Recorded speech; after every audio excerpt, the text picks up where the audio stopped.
First, thank you so much for doing this interview with me. I'm not sure where are you exactly right now as we speak.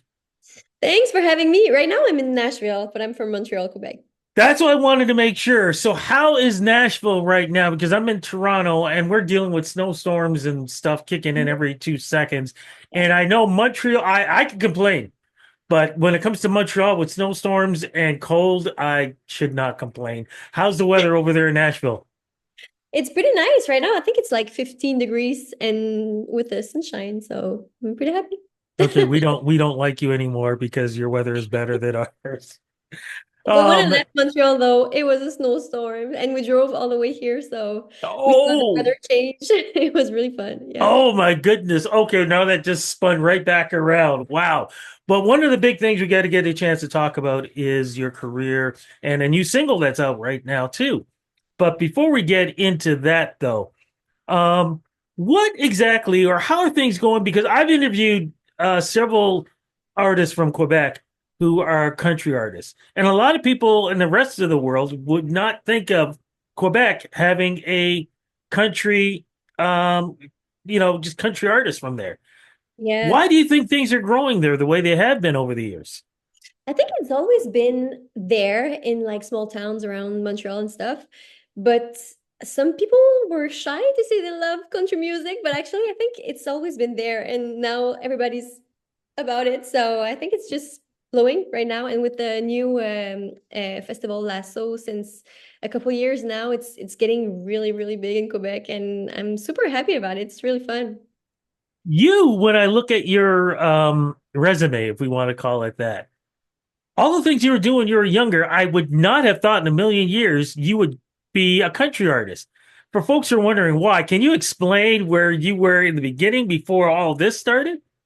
Yeah, so I started to take lessons from with my singing coach. And she was an opera singer, and Hmm. I just fell in love with opera, watching like the Phantom of the Opera and stuff like that. And so that's how I started to sing actually, and I started to do contests here and there. And then I told my mom, I was like, Mom, I think I want to sing more with my heart. I feel like it's more of a technical way to sing. And I've always loved Shania Twain since like I was really young and I would play her on repeat and my mom was actually tired of hearing the same song all the time.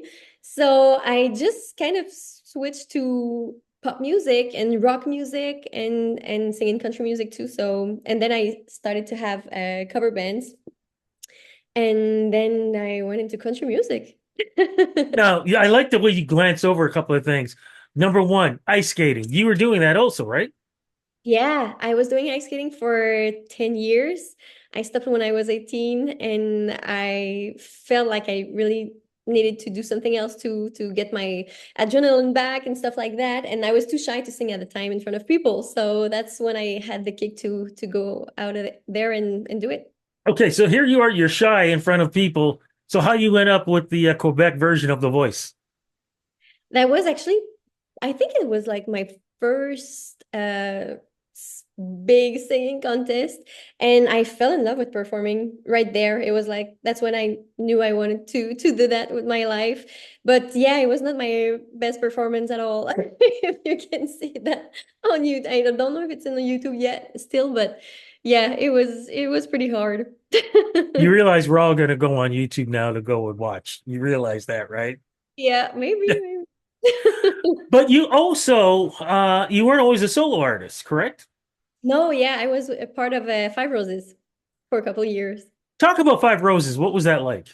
Yeah, so I think we started back in 2016, Hmm. and I met my Zach at the salon where I was working because I'm a hairdresser too. And then we started to chat about music and stuff, and he was like, "Hey, I want to start a country duo. Would you be interested in seeing if our voices match well together and stuff?" And I was like, "Yeah, sure." So that's when I think did it like the week after or something like that, and then we just created Five Roses and started to write our songs and stuff. And then, yeah, it lasted until last year. And so I am launching my solo career now. Why was this the right time to be a solo artist?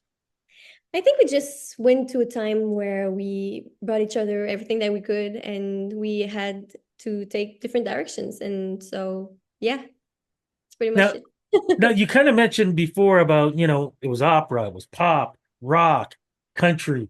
Why did country win out? When the country went out, Why did country win out? Why was mm, country the genre that you moved towards? yeah, I've always been a big fan of country music, and my dad's a big fan of country music. We have rodeo festivals in my hometown, Saint-Antonin, which is near from Rivière-du-Loup in Quebec, and I've always worn like cowboy hats and stuff like that, and I think my voice sounded good in country music, and so that's just how I started to do that. Boots and Hearts, what was that like? So fun, so much fun, and it was the year of Shania Twain when we did it, Except and for that. yeah. But we ducked out of there before A, that big rainstorm was happening, and B, there were piles of people coming in. It was like, Yeah. no, we actually headed to an Applebee's that was just on the outskirts because Oh it was like, yeah. I was not going to stay in there. That rain was bad. I stayed there, drenched, covered in water, but it was so good. She did a great show. I was amazed. I love her. The other thing too that was reading about too, um, I you know what? I've known this guy for a million years, and I always mess up his name. Tebe. Yeah. What's the connection between you and him? Because of course he's a monster when it comes to this industry. Yeah, he's such a great songwriter too. He's really talented. And we had the same producer, Danik Dupel. Mhm. He's in Nashville too. So we connected through, I think we went to see like a MMA game, a match, MMA, a fight. Yeah. And so at his place, and actually that's how we met. And after that, yeah, so he asked us to go on to be his first opener act for his tour. And then I started to write song with him too. So I have a single I wrote with him. It's not out yet, but it's gonna be out pretty soon. Cannot wait for that too. Also, Rogers. You have a connection with Rogers too. We're talking about Rogers, the company, because you were given something like a rising star or rising artist. What was going on there? Yeah, I was so excited about it with my first single actually. And yeah, I was just so happy that it happened. I was not expecting anything with my first single because obviously it's a first single and stuff, but I was just so happy of everything that happened with it. Let's talk about that first single. What was it called? And what was that song about, especially because of that point in your career? Yeah, it was called He's the One. It was a pitch from Callista Clark, Derek Sutherland, and shoot, I can't remember the name of the third writer, but it was a pitch actually I had from my label sent it to me, and then when I heard it the first time, I was like, "That's exactly the sound I want to go for," which is really more rock than I was before, and that's exactly what I wanted to do: big drums, big guitars, and stuff. And the song's about a bad guy. It's a toxic relationship and stuff. It doesn't have anything to do with me, but I mean, well, we can all relate of bad relationship we all had. But yeah, it was a cool song, and I just loved how it sounded and what it said and stuff. And then we did the music video with it with all my friends. I don't know if you saw it, but it was really extreme. We did like a murder mystery kind of vibe, and it was so much fun to do.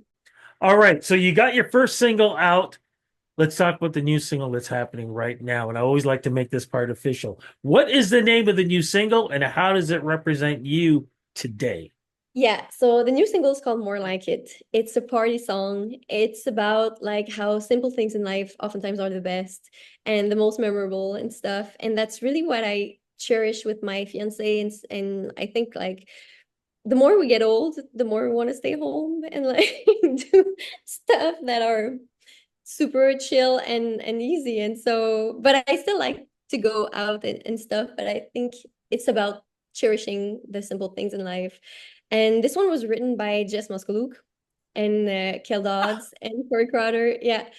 And yeah, so when I was in the process of writing my own songs in February last year, I was in Nashville too. She sent me a bunch of her song that she didn't release, and she was like, see them, check them. If you like something, it's yours. If not, like it's fine with me. Don't worry about it and stuff. And I was like, I loved all of her song because she's such a great songwriter too. And when I heard more like it, I was like, why did you not record that song? Because like it's so good. It has that Shania Twain vibe too. It's a line dance kind of song, and I just fell in love with it. And I was like, I need to record it. So I Okay, did. now I gotta ask, how did you meet Jess? Jess is in the same record label as me. Ah, that's why. Yeah, Oh, I've known Jess for years, and she's a queen. yeah, she's So, great, and she's also managing me now. So I'm oh, yeah. bravo! Now, something else you kind of mentioned too that you kind of glanced over. Fiance, congratulations. Do you have the Yes, ring or anything? yes, I do. Okay, let's see. Yeah, that's there we go.